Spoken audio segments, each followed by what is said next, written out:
S மக்களே, Bigg Boss 2 promo and unseen சேர்த்து பார்த்துடலாம். ஏன்னா 2 ப்ரோமோலுமே நாமினேஷன் தான் வந்திருந்தது.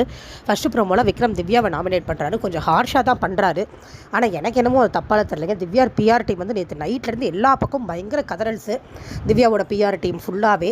ஆனால் திவ்யா கேட்க மாட்டேங்கிறாங்க. அதையே இவங்க ஒத்துக்க மாட்டேங்கிறாங்கன்னு எனக்கு தெரியல. நிறைய பேர் வந்து திவ்யா ஒய்ஃப் பற்றி இழுக்கலன்னு வேறு முட்டு கொடுத்தாங்க. அவங்க தான் இழுத்தாங்க ஒய்ஃப் பற்றி முதல்ல. அண்ட் மோர் ஓவர் விக்ரம் கிட்ட பேச மாட்டேன்னு அடம் பிடிக்கிறாங்க. பார்வதி கிட்ட இவங்க பார்வதி நின்று கேட்கணும்னு சொல்கிற அதே திவ்யா விக்ரம் நின்று கேட்க மாட்டேங்கிறாங்க. அவங்க ஸ்டேட்மெண்ட்டில் அவங்களே ஒரே நாளில் ஒரு 10 நிமிஷம் கேப்பில் கான்ட்ரடிக்ட் பண்ணுறாங்க. ஆனால் அவங்க பிஆர் டீமுக்கு இது எதுவுமே கண்டுக்கு தரல. ஐயோ திவ்யா பாவம் விக்ரம் திவ்யாவை டார்கெட் பண்ணுறாரு, விக்ரம் திவ்யாவை டார்கெட் பண்ணுறாரு. என்னங்க தப்பா? அந்த கேம் டார்கெட் பண்ணுறது தானே. பார்வதி டார்கெட் பண்ணால் அது சூப்பர் கேம். திவ்யா யாரையா டார்கெட் பண்ணால் அது எக்ஸ்போஸ் கேம். இதே திவ்யா யாராவது டார்கெட் பண்ணால் அவங்க கெட்டவங்களா? என்னடா அவங்க முட்டு ஒரு நியாயமாக முட்டு கொடுங்கடா அப்படிங்கிற மாதிரி இருக்குது. நம்ம வீடியோலேயே நேற்று நிறைய திவ்யாவோட பிஆர் டீம் இருந்தாங்க. ஒன்றும் சொல்கிறதுக்கு இல்லை. என்னோட ஒப்பீனியன் நான் சொல்கிறேன். என்னோட ஒப்பீனியனில் எனக்கு திவ்யா பண்ணுறது ரொம்ப ரொம்ப தப்பாக தான் தெரியுது. அதனால் கொஞ்சம் அரகண்ட்டாகவே இருந்தாலுமே விக்ரம் நாமினேட் பண்ணது எனக்கு ஓகே தான். செகண்டு இதுவுமே நாமினேஷன் தான். பட் அதை தாண்டி ஒரு பெரிய பிரச்சனை லைவில் போயிட்டு இருந்தது. யார் பிஆர் வச்சுட்டு வந்திருக்காங்கன்னு ஒரு கேள்வி தாங்க கேட்டாங்க டீம்லேருந்து. ஃபர்ஸ்ட் ஆஃப் ஆல் அதுக்கு யாருமே கரெக்டாக ஆன்சர் சொல்ல. வினோத் சொன்ன ஒரே ஒரு பாயிண்ட் மட்டும் கரெக்டாக இருந்தது. கேள்வி என்னென்னா, யார் பிஆர் டீம் வெளியில் செட் பண்ணி வச்சுட்டு வந்துட்டு உள்ளுக்குள்ளே ஒன்றுமே பண்ணாமல் பிஆர் டீமாலேயே போகிறாங்க அப்படின்னு ஒரு கேள்வி கேட்டாங்க. அதுக்கு எல்லாருமே வந்து உங்களுக்கு வெளியில் ஃபேன் பேஸ் இருக்குது, அது அவங்க போட்டிருந்துருக்கலாம் அப்படின்னு ஏதோ மலுப்புனாங்களே ஒழிய பிஆர் டீம்னு மூஞ்சில் அடித்த மாதிரி யாருமே சொல்லலை.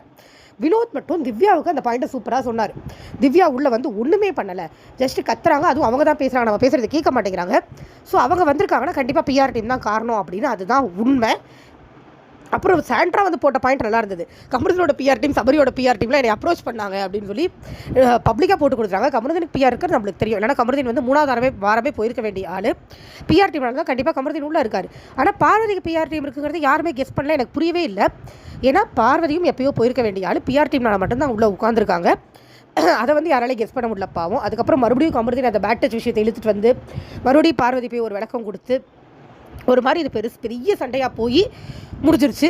ஆனால் இதை மறுபடியும் கமருதன் எடுப்பாரான்னு கேட்டால் கண்டிப்பாக எடுப்பாருன்னு தான் தோணுது. வேறு எங்கேயாவது அதை முடிச்சு தொலைவே மாட்டேங்கிறாங்க. அந்த பொம்பளை சொல்லிடுச்சு, நான் தெரியாமல் தான் சொல்லிட்டேன் பேட் டச்சுன்னு, நீ பண்ணலை, என் கன்சர்னோடு தான் நடந்ததுன்னு சொல்லிட்டாங்க. இதுக்கு மேலே கமருதனுக்கு என்ன தேவைப்படுதுன்னு தெரியல. அதே நேரம் கமருதன் பார்வதி தான் அடிக்கிறார். அதனால் பெருசாக தப்புலாம் ஒன்று சொல்ல முடியாது. ஏன்னா அந்த அம்மா வந்து கமருதனை போட்டு படாத பாடு படுத்துது தானே. ஸோ அது வந்து ஒரு மாதிரி மியூச்சுவலாக போய்கிட்டு இருக்கு.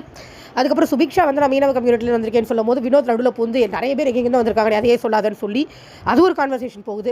மறுபடியும் திவ்யா போய் லைவில் அரோரா கிட்ட எக்ஸ்பிளைன் பண்ணிட்டு இருக்காங்க. நேற்று விக்ரம் வந்து இப்படி சொன்னார்டி, நான் எதுவும் தப்பாக சொல்லன்னு சொல்லிட்டு அதுக்கப்புறமா வந்து கிறிஸ்தவ எடுத்துக்க மாட்டேங்கிறேன்னு சொன்னார் அப்படின்னு அரோரா கரெக்டாக கேட்டாங்க. ஏன் அதை உன்னால் ரிசீவ் பண்ண முடியலன்னா, இல்லை நீ பிளேட்டை மாற்றிட்டார் அப்படிங்குது. அதாவது இந்த அம்மா பாராட்டினா கரெக்டான விஷயமா, அதே மாற்றி பேசினா பிளேட்டை மாற்றிட்டாங்களா. எப்பா என்னால் சப்போர்ட் பண்ண முடியாதுப்பா. அடுத்த ப்ரோமோ 3 லைவ் கண்டென்ட்டோட வரேன். லைவில் பாருங்கள், ஜாலியாக இருக்கு இன்றைக்கி. தேங்க்யூ.